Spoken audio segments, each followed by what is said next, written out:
नमस्कार, मी Shivani. Pune prime news मध्ये आपलं स्वागत. महाराष्ट्र शासनाच्या आदेशानुसार धोकादायक आणि विनापरवाना लावण्यात आलेल्या 5 होर्डिंगवर इंदापूर नगर परिषदेच्या वतीने कारवाई करण्यात आली आहे.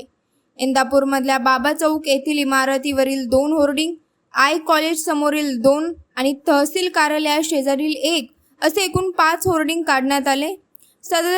सदरची कारवाई नगर परिषदेचे मुख्य अधिकारी रमेश ढगे यांच्या मार्गदर्शनाखाली करण्यात आली. मुंबईतल्या घाटकोपरमध्ये अनधिकृत होर्डिंग कोसळले होते, ज्यात अनेक जणांना आपला जीव गमवावा लागला होता.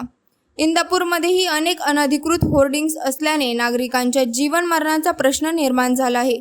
त्यामुळे इंदापूर नगर परिषदेच्या वतीने ही कारवाई करण्यात आली आहे.